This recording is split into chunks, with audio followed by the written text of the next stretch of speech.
Brent, and we're here at Andreas in Charlotte, North Carolina. We restore old Porsche 944s. We do a live stream just about every Sunday, and we'll kick things off here in just a second. Usually wait till a few people come in, but we're back this week. Got a few new cars in, and I'll be taking your questions as always. So we have a beautiful nougat brown 1987 944S here, and came in with a no start condition. We found that the major culprit was a broken reference sensor wire, so got the plug replaced and started up. Didn't want to idle. Ended up taking the intake off because that's the only good way to adjust the throttle position switch. So we could adjust it a little bit by forcing the throttle closed all the way to get it to idle, but otherwise it didn't want to run. So we took the intake off, got it adjusted now, but while we were in there we ended up finding a few other things that we're going to investigate. We can see that there's some electrical tape on the knock sensors, so we're just going to check those out and make sure that there's nothing wrong with those. And we got a coolant leak from here, so we figured we'd just go ahead and change those gaskets. Sometimes if you over torque those, the gaskets just break and they'll leak, so that's probably what happened here. It probably has new gaskets, but we'll go in and put some new gaskets on there to make sure they're not broken.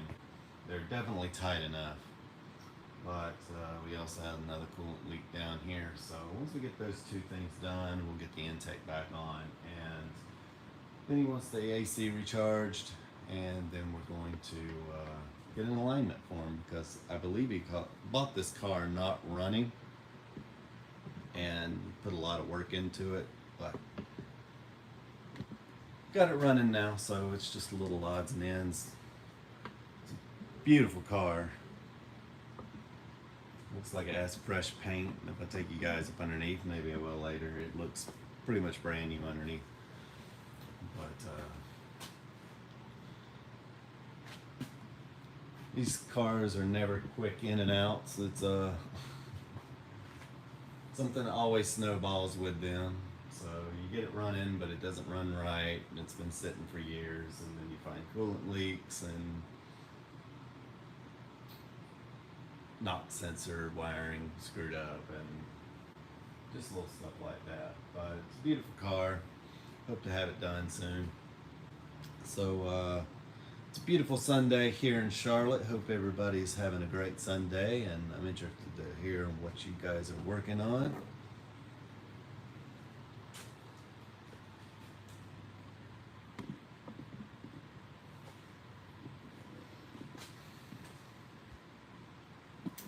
We also have this pearl white car, almost finished up. We're just waiting on the headliner for the most part now.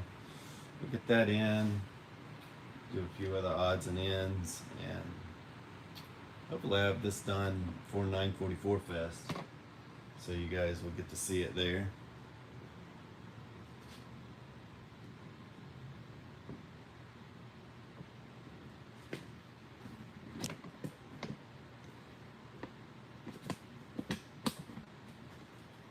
Tripod's a little crooked, but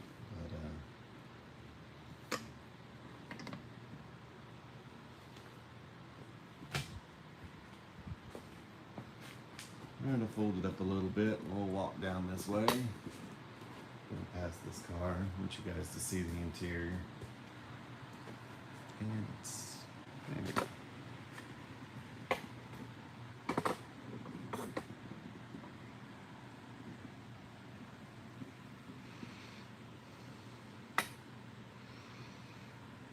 someone is definitely taking care of this car.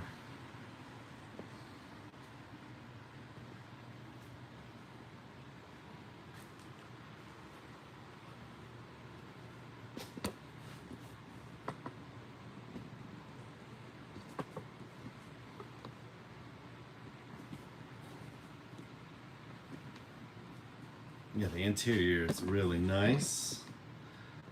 Hope you're having a great day, Sam. I'll just take you off the tripod. Trying to walk around the car with it on the tripod's a little tricky sometimes, but getting it back on is even trickier. So we may just do without the tripod for a while.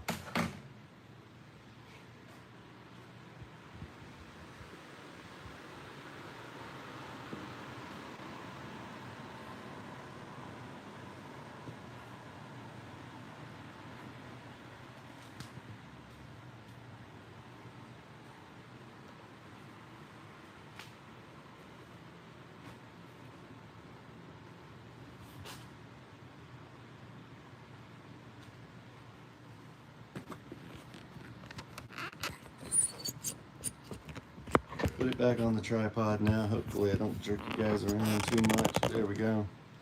All right. So, yeah, I think the owner of this car redid the interior and everything looks new underneath it. But I think he'd gone through it and just tried to make it look good and was hoping it would run. Had some wiring issues, but hi Alex, hope you're having a great day.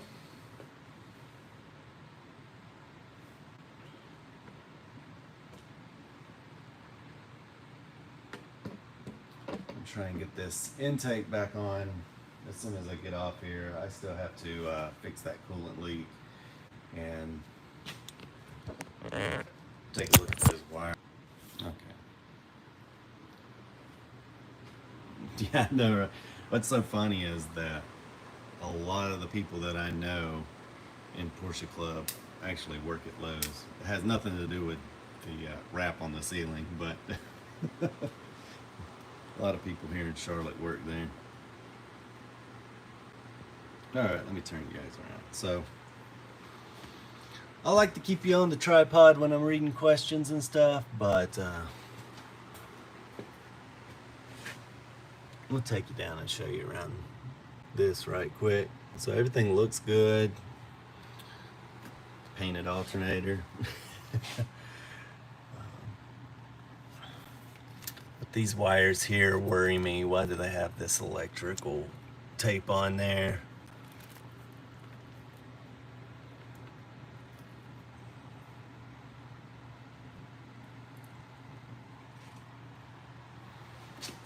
See, got a little coolant leak there.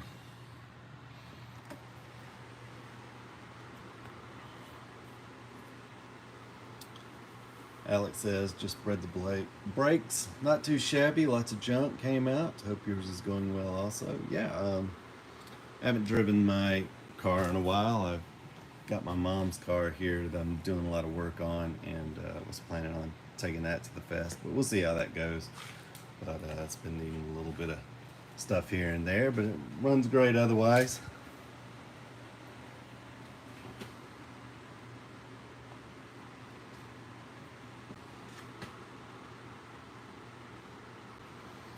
We also had a coolant leak down here. A little plastic thing. These love to leak. If you tighten them up too much, they break, and if you don't tighten them up enough, then they leak. Can't win with them.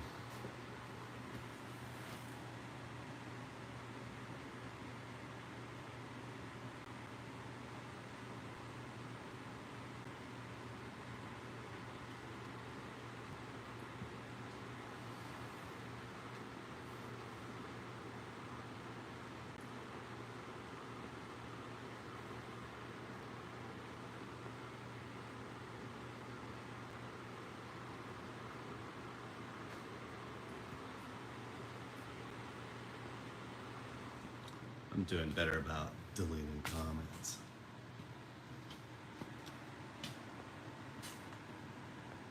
I'm not going to engage with you, so don't try. And that's all I'll say. But it's not fair to people that are actually interested in what I have to say. They have to sit there and see those comments. So Again, hope you're having a nice day. We've got this car here almost cleaned up. We're getting ready to paint the engine bay and make it match this beautiful pan cover here.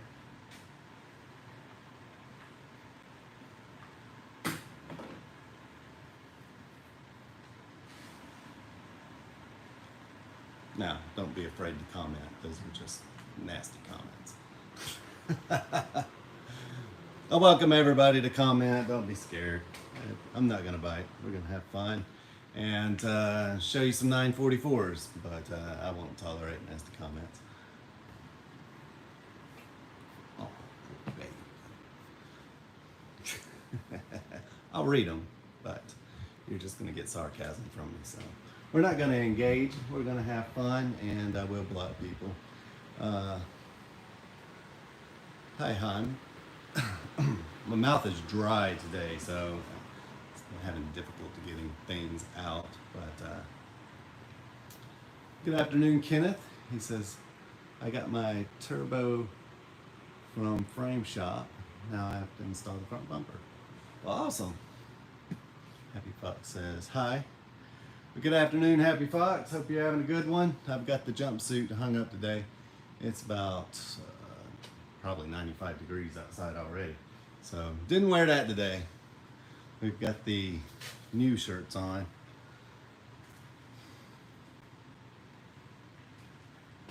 But yeah, we are trying to get the rust out of this box over here.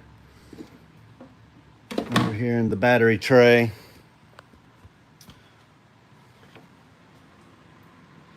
And you can see a lot of paint was already missing on this. We're going to get this cleaned up a little bit more and get it painted. And as always, underneath the expansion tank, there's always some missing paint there. So we're going to get this painted up, make it look good. And the engine's done. So just got to get this painted, and then we got to get the car prepped for paint. It's going to be not fun, but you can see that it looks like someone put some patina gloss over top of this or something. There's like different ones on the market. It's something that's supposed to protect the patina of the car. So got to get that sanded off, and then you can see here it looks like someone just painted right over the chip guard, which is a fantastic idea. It's all chipped off. So not only do we have to remove the chip guard, we've got to remove the paint before we remove the chip guard. And then this has definitely seen better days, but we'll get it all cleaned up, sanded down, and make this car beautiful again. This is probably like the 5th red car we painted. So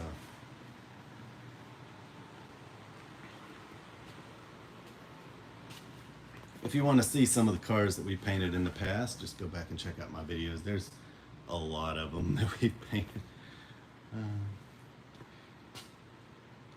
Kenneth asked, is it normal to have to change the spark plugs once a year in an 89 Turbo S? Well, it depends on how far you drive it and how much you beat on it. Typically, if you're putting copper plugs in there like you should be getting about 30,000 miles, and you're probably only driving about 10,000 a year.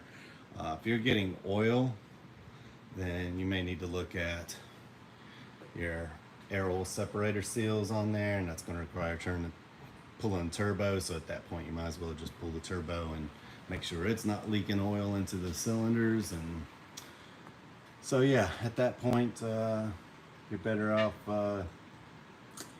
seeing what's going on. It could also be valve stem seals and a bunch of other things. So no, it's not completely normal, but it's also going to depend on what you've got going on there. If you've got a lot of oil, then something's going on.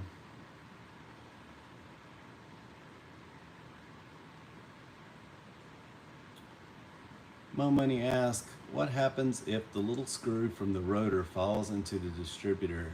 Could it damage the distributor if left in there? Well, yep, they could do that and just tear up the cap. It could get stuck between the rotor and the cap here. There is a little plastic circle plate that goes on there to keep it from getting into the timing belt area. But if that falls out, then it could tear up the distributor. So I would definitely get it out of there.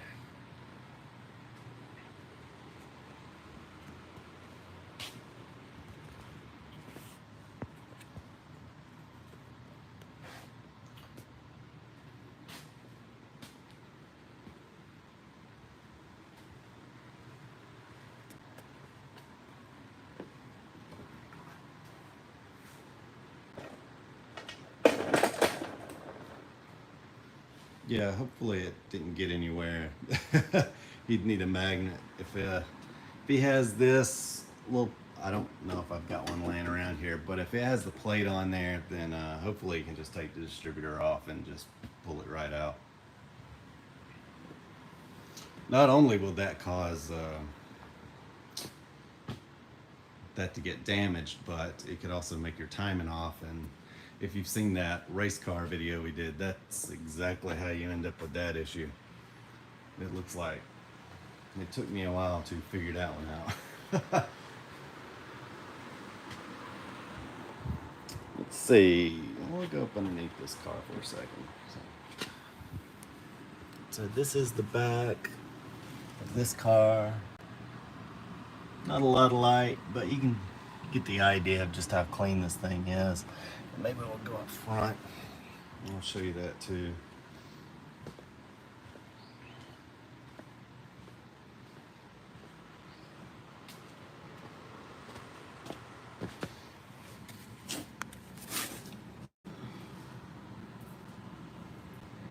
Very clean car. I might get a lot before I show you guys this, but it's taking a lot of time to clean this thing up. Looks nice. Paint's beautiful on it.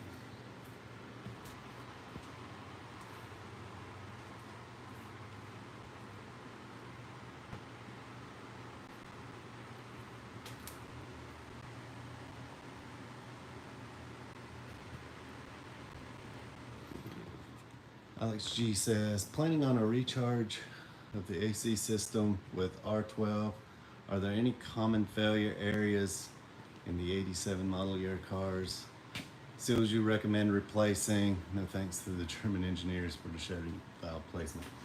For the most part, we see everything. So I've seen screws from aftermarket amps being screwed into the evaporator core and all sorts of stuff. So you never really can tell what's going to go on with some of these things. But 90% of the time, it's just these cars just need a new compressor, a new dryer, and a new expansion valve. So if you do those three things and you pull vacuum and it holds for at least 45 minutes, you're pretty good. All those things are going to come with new seals and O-rings, and that's about all you need to do. There are going to be outliers. I have had to go through some early cars and just replace all the seals where somebody has taken the air conditioning out, didn't seal it right, and do that. But if your car is still factory, then do those three things and should be fine. It's not. That's 90% of the time. But there are things where, yeah.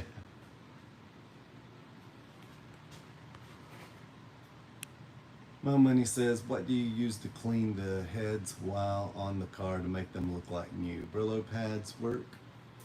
To clean them while they're on the car, we have degreasers and stuff. We don't really scrub anything with anything metal or aluminum. Even the the Brillo pads, as you're working them, they'll just flake off little pieces of metal and steel. So we try and avoid that. With the Scotch-Brite pads, they're filled with aluminum powder, and that'll get everywhere and can get down in the cylinder, so we avoid that. So if I'm having to clean a head, most of the time we don't clean heads on the car, but in this case we did clean the engine. It's covered up now. We did clean this engine, but we did clean the head off the car, because that's, might as well do it, because might as well just take the head off, because it's going to need a new head gasket if it's been on there for 30 plus years. But in this case, when we scrubbed the engine, we just used towels and degreaser, so little shop rags. So we use these little red shop rags over here, and degreaser, and we even have stuff. So this is, we have soaking degreaser, and we have degreaser for cleaning the engines. The degreaser we use for cleaning the engines works practically immediately if it's aerated. So as soon as it comes out of the squirt bottle. It doesn't work if you just put it in a bucket and wipe it, mix it with water and wipe it down. And it works a lot better if it's aerated. That being said, we have another degreaser that we soak stuff in. So you wouldn't believe how nasty this was. I don't really have anything but to show you that's comparative to how nasty this was, but we soaked it in there for about 2 days on this side and soaked it that way because didn't have a bucket deep enough to make it go any higher. But that's after like 2 days of soaking, and turns out, just wipe it off and it turns out like brand new. So I would use shop towels and some good degreaser.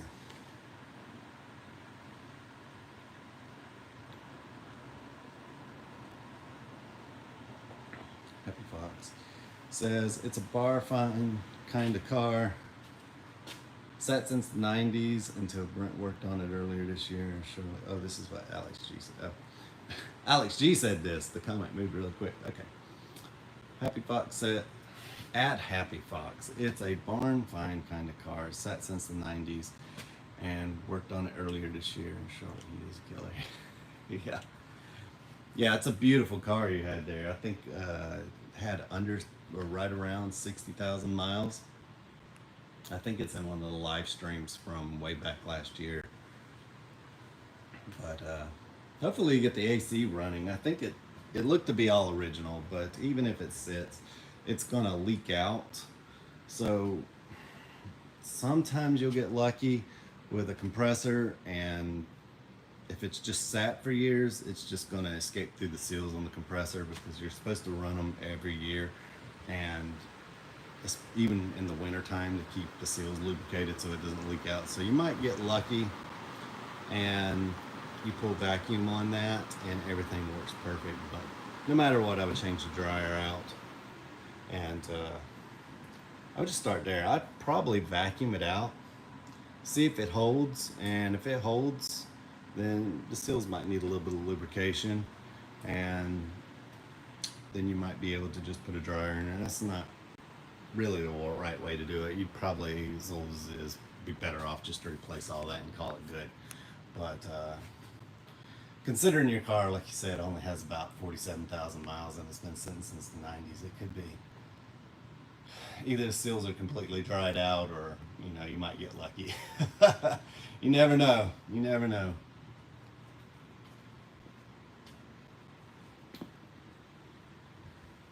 But I've always had pretty good luck with these cars as far as getting the AC running again.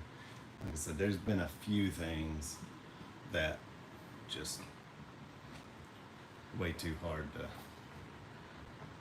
figure out and find, but especially when it comes to electrical stuff. We had a red turbo in here not too long ago. AC worked, everything turned on like it should, wouldn't cool down. The flaps, the servos for the flaps were just frozen up and were getting hot. Sometimes it turns into a mess.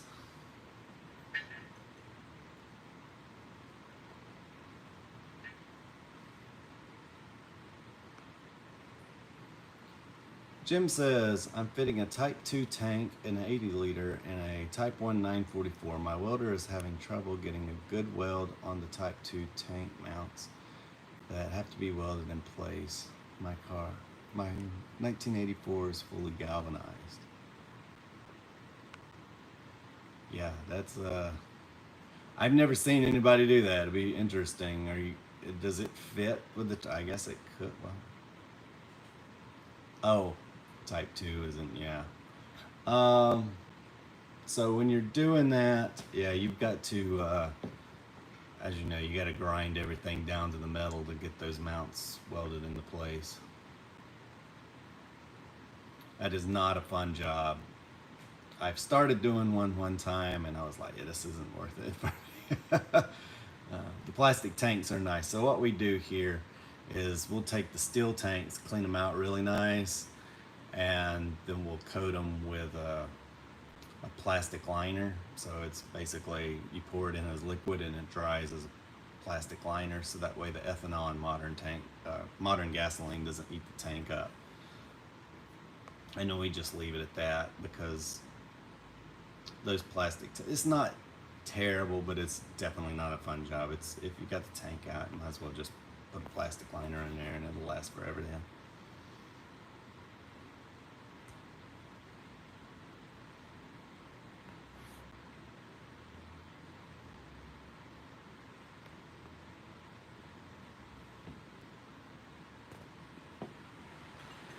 Happy Fox says about the water pump. I think he's already changed the water pump and everything before he ever sent it over here.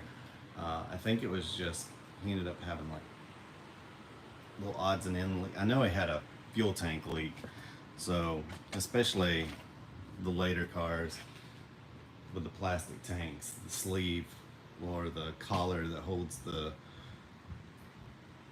strainer in the fuel tank will just, if you get rough with it, they'll come out. So the best way to do that is to shock them a bit, put the 17mm on there, and rather than just trying to like turn them with all your might, it'll just turn that sleeve with it.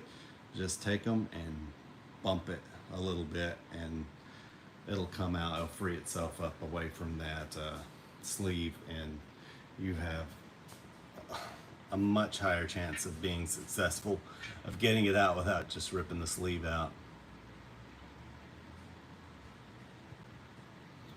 And I'd actually sold my very last plastic tank that still had a sleeve in it, so the only thing we could do was pretty much, I think we just went ahead to save time, was took one, and there's a 928 RS kit that replaces that sleeve. You got to get down in the tank, and we just went ahead and put that in. So there is hope for you guys that strip those out, but as far as I know, there's no glue or anything that you can put in there to put that sleeve back in there.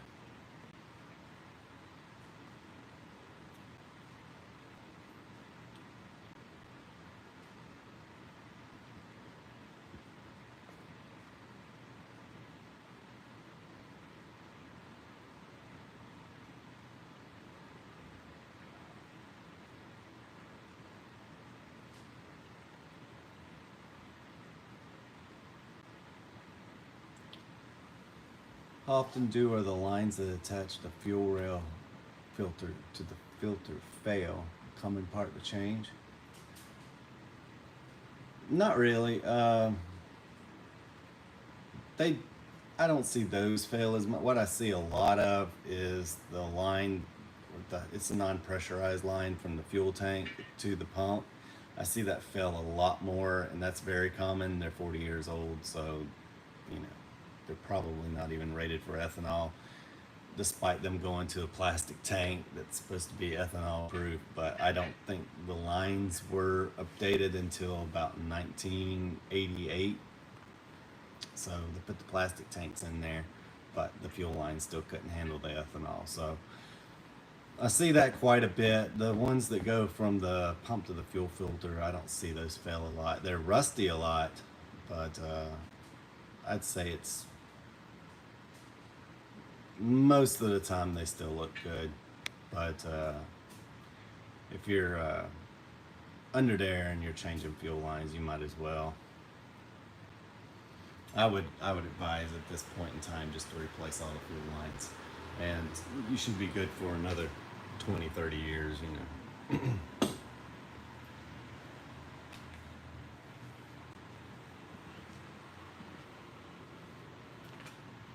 Of course, you always want to keep an eye on stuff, but at least if something at the rear towards the fuel pump or the fuel tank fails, you know, you'll see a leak, but you're not very likely to have a fire like you would if it's in the engine bay.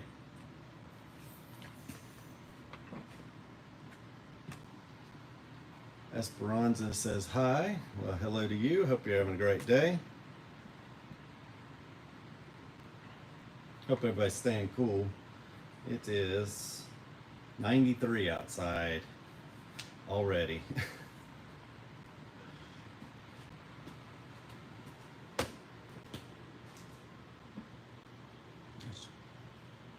Move the tripod here. Yeah, I see myself in here with all the lows of me, and I'm like, I really wish that I really wish that I didn't have that on the ceiling, but it could be worse. I don't want to paint it or anything. Maybe I'll get some. I'm not gonna worry about it. I'll probably be out of here in a couple of years anyway. We got to get something bigger. We are all out of space. He said only 93. Yeah.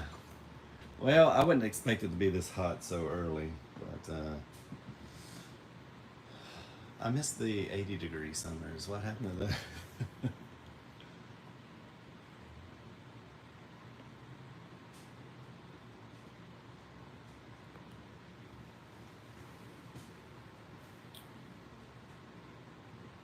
Happy Fox says my fuel lines, the metal parts are the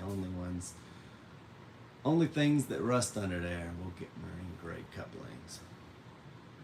Yeah, it's they were coated from the factory, but they do eventually rust up on some cars.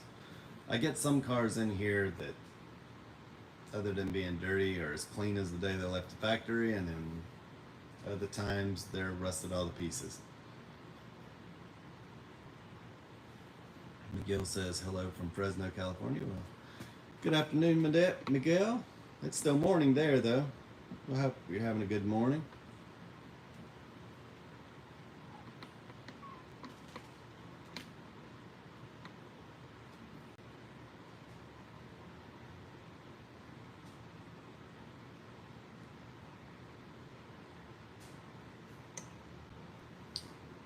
Happy Fox says he thinks he'll put some marine grade couplers on there when he does his lines. It's not a bad idea. We use all sorts of stuff. Sometimes we go A&N. It depends on the application. And sometimes we just use I really like it when the cars like this one here have the factory fittings on both sides of the fuel lines, because it's almost at some point like Porsche realized that these lines are going to have to be replaced, and we might as well make it easier for everybody. So in the case of this car here, see, it has fittings, so that's always nice.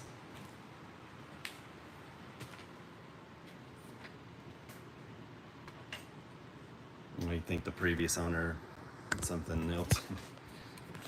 That's the way it goes.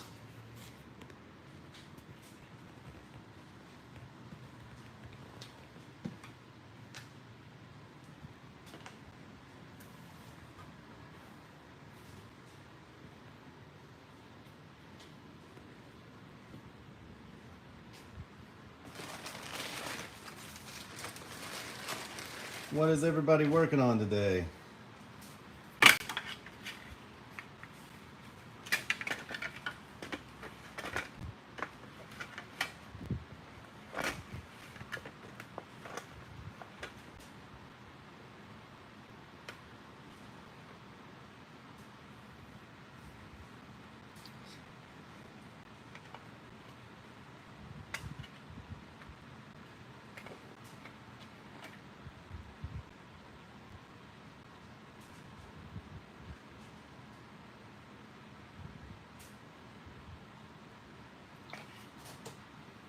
Philip says, good morning from sunny Tucson. Very challenging to replace the hose on the return hard line to tank. Not very much space to work with. Oh wow, yeah, that's not a fun one. So I'm guessing you got a, is this an early car? Because I think the later cars, they go above. Oh, if you are doing a later car, then yeah, you might be in there a while unless you drop the tank. I think we do all ours if you drop the tank. But oh man, I feel for you. All those hoses back there are not fun. There's none of them that are fun. The one that goes from the pump to the fuel filter is not bad at all, and the one that goes from the fuel filter to the hard line is not too bad. But yeah, when you start getting into all those little hoses, especially the ones that go up into the rollover tank and stuff, it is not fun. Yeah, that explains it. He's got an 85.5, so you'll be in there a while. But if there's a will, there's a way. You definitely don't want to pull the trans in the tank if you don't have to. But I've never done it. We've always done it with the tank out. But I can imagine if we ever had to. Well, at that point, I just tell the customer, it's like, look, we got to replace this line. What else is messed up? So, I mean, might as well go for it because we'll be right back in there next week probably. So that's the unfortunate thing. Sometimes I go, why do I work on old cars? Why do I put myself through this? Because it's not like a new car where we're like, oh, this is your problem and we'll get it fixed. It's, you get in here and it's like, we might as well fix everything else that's in there, and then you're good for 30 years, 20, 30 years. But no point in having you just come back over and over every time this hose goes bad and this hose goes bad. So, but if you're working on a car yourself, it's not something that you really have to worry about. It's something that you'll deal with as it comes. But here we just like to, yeah, exactly. While you're in there, you might as well do it. So that's how all these cars end up with like pretty shiny bits on them at the end of the day. It's while you're in there, you might as well do it and do it right, because there's nothing worse than, we're already busy as it is, and then you got a customer coming back over and over. Well, now this line's leaking, and now that's leaking, and now this is leaking. It's like we just try and knock it all out and do it right the first time when you can, because there's always sometimes things that you can't account for. Kind of like with that red car and its air conditioning. You get the AC working, and then you go, okay, well, let's move it to the floor, and let's move it to the face, and the actuators are out and they're frozen, and you get under the car and it's just rusty, crusty, and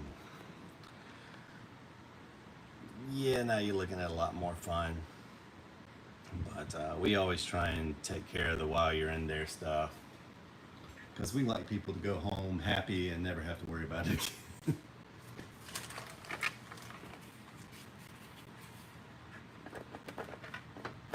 So I've been messing around with these. These are 968 headlight bezels, and as you can see, this one was split and broken. This is the common state of these. You always find them broken, and we actually happen to come across two that are in good shape. Now, you got to take extra careful with them. Take extra care with them, because who knows when they're just going to crack on their own. But yeah, we're glad that we found those. As you can tell, they're off a parts car, but hoping to get those cleaned up soon and keep on trucking on this 968 turbo.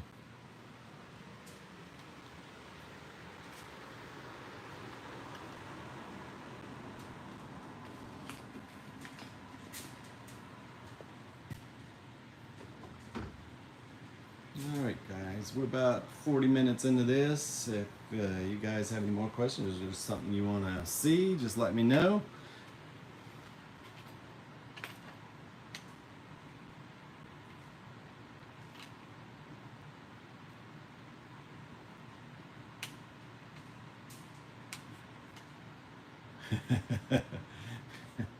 Happy Fox says, about tight spaces. Brent talks about pulling engines like a day at the office. I, for one, would prefer to grow a couple of tentacles and mount that heater core valve on there. Yeah. Oh. If you have an early car, there are times where people ask me what's the worst job to do on these cars. Fuel tanks up there, especially with all those hoses with the rollover tank and all that stuff. Also changing the thermostat with the water pump on, because sometimes you get a bummed thermostat and you have to get it out of there. Then there's number 3. I would probably, but all those pretty much are pale in comparison to getting the heater clip on the early cars without taking the intake off. Well, it's hard even with the intake off. So on the early cars, there's a cable that runs to the heater control valve, and there's a little clip that sits on there, and it sits tight. And once it goes on there, you've got to like snap it on with a pair of pliers. So you got to have 5 hands, one to hold it down and one to snap it in. And if it goes flying, then you're going to be looking for it for hours. So have about 3 of them on hand. You might get lucky with one, and then zip tie that thing on there. And if you don't zip tie it just right, the zip tie will pop it off, and then you got to start all over again. You got to cut the zip tie off carefully, not let that thing spring off. And one time I tried to do it without taking the intake off, and I was there for God knows how long. And eventually I just pulled the intake off and just sat on the motor and put it on. But that's probably the worst job on all the and it's a very small job, but it is probably the worst job on all these cars.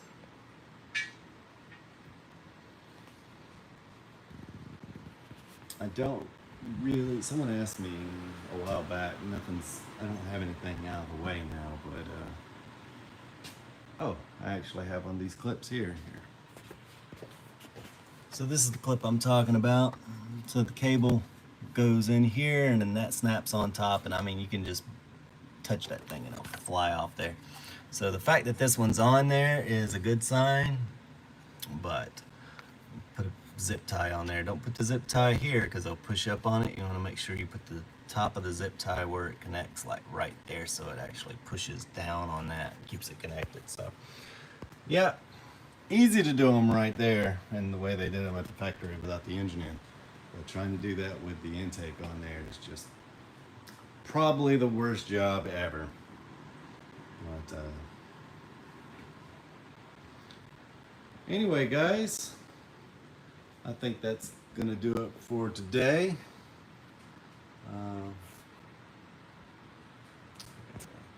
Text just then. I'll read one more comment. I was in a boat once where you had to pull the engine and do an oil change. I'm not surprised by that. I've even heard of some Porsches you have to do that, or at least do that to change the spark plugs. Maybe they're exaggerating, but I'm not shocked by that at all. I know that some things on the 928 are probably better with the engine out as well. But thank you guys for coming out. Enjoy your Sunday, and you all stay cool as well. Thank you very much, Alex, for saying that, and hope everybody has a great Sunday, and we'll see you next week.